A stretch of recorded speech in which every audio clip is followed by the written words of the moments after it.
Fala galerinha, tudo bom? Vamos dar sequência aos nossos estudos. Dessa vez vamos falar sobre a classificação morfológica dos ossos. Eu dividi essa apresentação em duas partes. Na primeira, vou falar sobre a classificação dos ossos e as características de cada grupo destes. E na segunda parte, curiosidades sobre o esqueleto humano e as nomenclaturas dos acidentes ósseos, ou se você preferir, as nomenclaturas dos processos ósseos, aqueles processos que justificam anatomicamente as questões funcionais ou fisiológicas. Então vamos nessa. Classificação dos ossos. Os ossos são agrupados de acordo com a sua morfologia em ossos longos, curtos, laminares, irregulares, pneumáticos e sesamoides. Esses últimos, alguns autores colocam ou incluem eles no grupo dos ossos curtos. Seu formato realmente lembra os ossos curtos, mas tem minúcias que é só dos ossos sesamoides, e por isso eu classifiquei como um grupo separado. Assim como nos ossos longos também, alguns autores subdividem esse grupo em dois subgrupos, ossos longos e ossos alongados. Eu também coloquei aqui, para a gente tentar depois decidir qual autor que vai seguir. Fica mais fácil assim e a decisão fica com vocês. Vamos nessa? Então, os ossos longos são os ossos mais frequentes do nosso corpo. Estão localizados na coluna apendicular e têm como característica principal a predominância do comprimento em relação à largura e à espessura. Ele tem na sua divisão, nas partes das pontas dele, é uma área chamada de epífise, enquanto o meio ou o corpo do osso é chamado de diáfise. Entre essas duas partes, epífise e diáfise, encontram-se as metáfises. Essas áreas são comuns a todos os ossos longos, com exceção dos ossos alongados, como eu falei para vocês outrora. Essa parte do corpo do osso, onde a gente chama de diáfise, ela tem um canal no centro dela. Lá se situa a medula óssea amarela. E eu falei isso para vocês na primeira aula. É forrada por uma membrana chamada de endóstelo. Olha aí, na figura, essa é a tíbia e mostra bem essa parte, esse canal medular do osso longo. É uma característica única do osso longo. Exemplos desse osso: fêmur, húmero, tíbia, metacarpo, metatarso, falange, todos os ossos longos têm esse canal medular. Por falar em ossos longos, você sabe qual é o osso mais longo ou o maior osso do nosso corpo? Vai ser fácil, né? Com certeza você vai acertar. Se você pensou no fêmur, você acertou. O fêmur é tão grande que ele foi usado por muitos e muitos anos como uma arma, tanto de defesa quanto de ataque, devido à sua robustez. E os ossos alongados, aquele subgrupo que eu falei para vocês, qual é a diferença deles? Esses ossos, eles não possuem canal medular, mas eles têm comprimento predominante em relação à largura e espessura. Por isso fica aquela penumbra, são ossos longos ou é um grupo independente? Na verdade, são dois ossos apenas do corpo humano que têm essa característica de ser ossos alongados.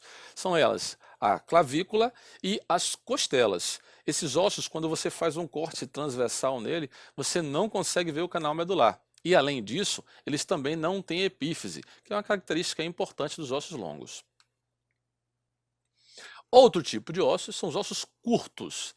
Esses ele tem uma equivalência nas suas dimensões. Tanto comprimento, largura e espessura são mais ou menos iguais.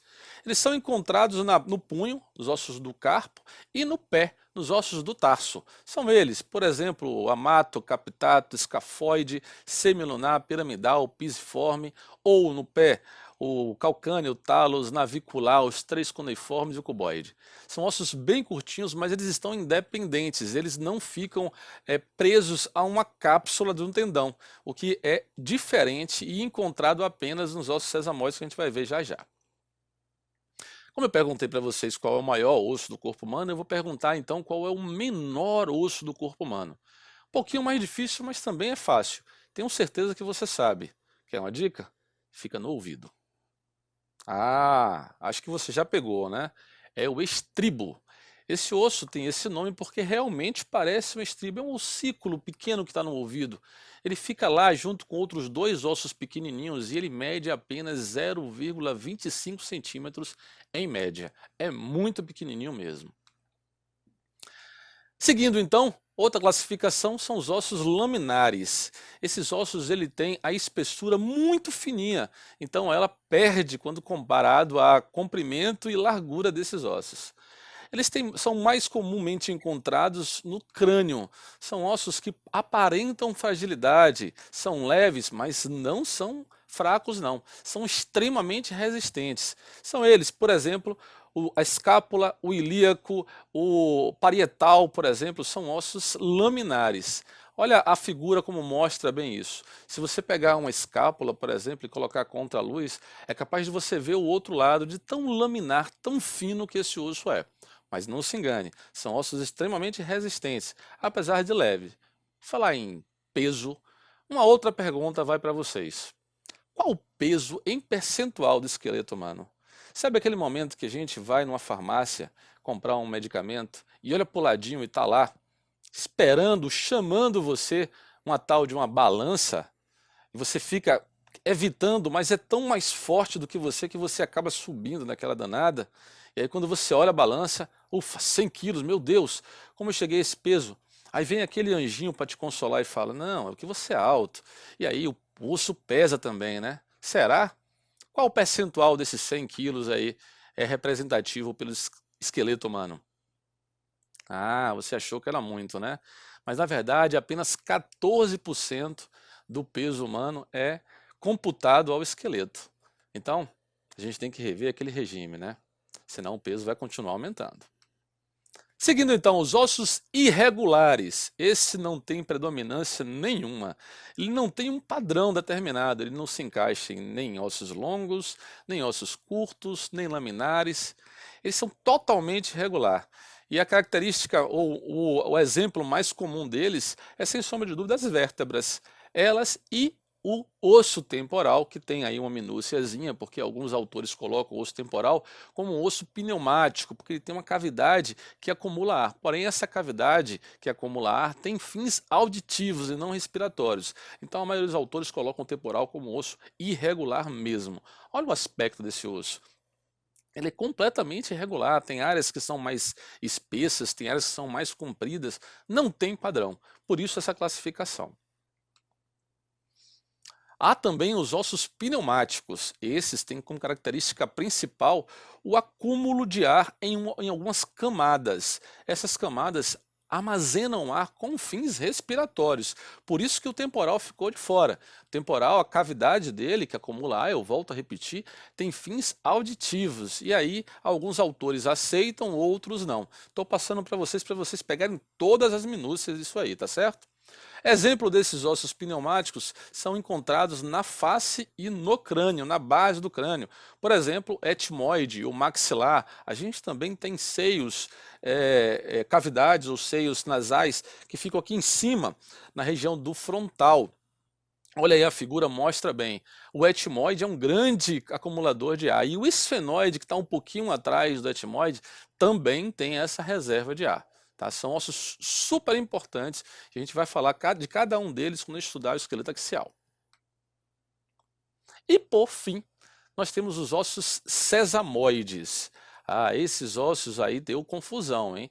Muitas vezes queriam colocar eles como os ossos curtos. Como eu falei, o seu formato realmente é de osso curto. Porém, ele tem uma particularidade. Eles sempre, em todas as possibilidades de ossos sesamoides do nosso corpo, eles se situam dentro de um tendão, encapsulado, mas dentro de um tendão. E tem como objetivo principal aumento de torque e direcionamento do mesmo. Então eles são bem diferentes na sua opção de função em relação aos ossos curtos. O mais comum exemplo, o mais conhecido exemplo dele são as patelas, né? Antigas rótulas. Há também os ossos da fabela. Enquanto que a patela está em todos os ossos, em todo o esqueleto humano, a fabela ela vem variando. Antigamente a gente tinha um percentual maior de pessoas que apresentavam a fabela. Hoje em dia saiu até um novo trabalho recentemente que coloca entre 18% da população. Já voltou a crescer, porque estava 6% da população com fabela. Então é um osso que até ficou meio esquecido no estudo anatômico, mas está voltando agora com força máxima e não se sabe bem o porquê, a justificativa desse retorno. Uma vez classificados os ossos, bora olhar um pouquinho agora da nomenclatura dos acidentes ou dos processos ósseos. Isso é super importante porque a gente vai ter uma variação, um norteamento no estudo que daqui para frente.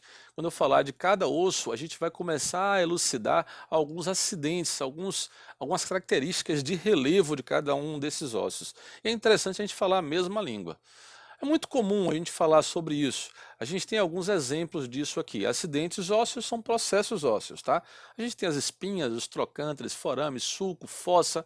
A espinha são projeções delgadas, afuniladas, que servem de inserção muscular e ou ligamentar. O trocânter também serve de inserção muscular, porém é um negócio um pouco mais globoso, mais robusto. Já forames são orifícios pequenininhos ou maiores que servem de passagens, principalmente de estruturas vasculonervosas. E os sulcos são canaletas, são cicatrizes, entre aspas, deixadas pelas artérias. Elas montam no osso e afunilam, como se fosse um caminho de um rio.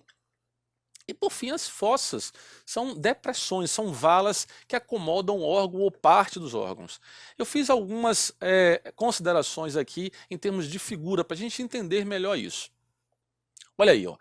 Alguns acidentes servem exclusivamente para fixação de músculos e ligamentos. São eles, por exemplo, a crista ilíaca. Deixa eu pegar a nossa canetinha aqui, ó. A crista ilíaca é bem robusta, arredondada e serve de inserção tanto da aponeurose lombar quanto de músculos como o quadrado lombar ou o oblíquo externo. Assim como também a tuberosidade isquiática, lá embaixo, aqui, ó, nessa região aqui, tá vendo? Aí também tem uma superfície bem globosa, arredondada, e serve tanto de inserção ligamentar, para o ligamento sacrotuberal, quanto para a inserção muscular do músculo bíceps femoral, por exemplo. É super importante. E você vê que é muito parecido com a crista ilíaca, a sua superfície. Entre elas, ainda no osso ilíaco, a gente destaca a espinha ilíaca. Aí você vai ver que é bem pontiaguda e serve de inserção por um importante ligamento sacroespinhal. Esse ligamento limita, inclusive, o caminho, o espaço do músculo piriforme e do nervo ciático. E tem uma relaçãozinha grande aí com as ciatalgias. Nas vértebras, a gente tem esse grande processo aqui, ó, o processo espinhoso. Esse processo ele serve de inserção ligamentar, mas também muscular. Por exemplo, os músculos intraespinhosos e transversos espinhais. Esse processo é super interessante porque sem ele, a gente não conseguiria fazer movimentos de rotação, por exemplo, de extensão ou até mesmo de flexão, ou combinar esses movimentos. Então ele é super interessante. Já no osso longo, a gente vê os trocânteres. No fêmur, por exemplo, o trocânter é maior e o trocânter é menor. O trocânter é menor, eu vou destacar ele aqui, ó. Esse acidente ósseo é super importante, porque ele serve de inserção do músculo iliopsoas e é ele que permite a gente ficar na posição bípede. Sem ele, não teria condição. Então, é muito importante a gente entender a definição desses acidentes ósseos, por exemplo, do trocânter menor. Há também alguns acidentes que estão mais relacionados a superfícies articulares. São acidentes que, pela sua superfície, ele mostra um favorecimento ao movimento. Por exemplo, os côndilos mandibulares. A gente também tem côndilos no fêmur, tem côndilos no húmero, mas eu vou destacar os côndilos mandibulares, porque além de articular a fala, ele também é usado para mastigar.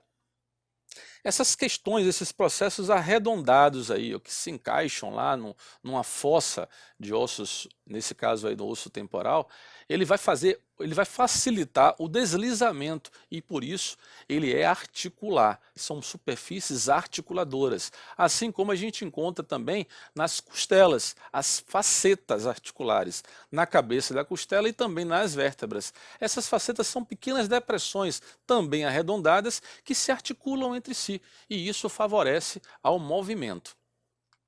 Além dessas duas categorias de acidentes ósseos, a gente também destaca as depressões e as aberturas. São os forames, por exemplo, o meato acústico. É uma abertura que a gente vê tanto na parte de fora do osso temporal quanto na parte de dentro. Essa abertura ela facilita a entrada e saída de ar e as vibrações desse ar é que faz com que a gente escute lá no ouvido interno. Além do meato, a gente tem as fossas. Por exemplo, aqui tem a fossa cerebelado occipital. São depressões arredondadas que acomodam o cerebelo, que é um órgão super importante no encéfalo. Há também incisuras. Essa incisura aqui, ó, que está em destaque, tá vendo? Ela está entre o processo condilar e o processo coronoide da mandíbula. E aí passam diversos músculos, nervos e vasos também. Há também os sulcos, o sulco mentoniano, como está aí na descrição da nossa imagem. Esse sulco mentoniano é uma passagem de uma artéria também mentoniana e de alguns nervos. Então, são importantes acidentes que a gente tem que identificar.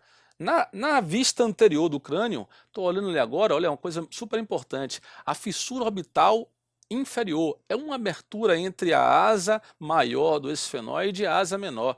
E aí passam nervos importantíssimos que vão dar direção ao nosso olho e ajudar na captação de imagem. É super importante também. Além disso, esses pequenos foramezinhos aí, ó, que a gente vê tanto no mandibular, quanto aqui na região supraciliar e aqui também na região maxilar.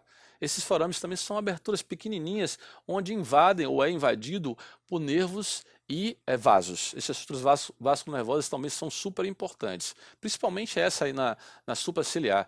São tantos forames nesse osso frontal que cada vaso que passa por aí, quando você tem um corte no supercílio, ele extravasa um volume grande de sangue. Você vai ver isso comigo quando a gente estudar o osso frontal.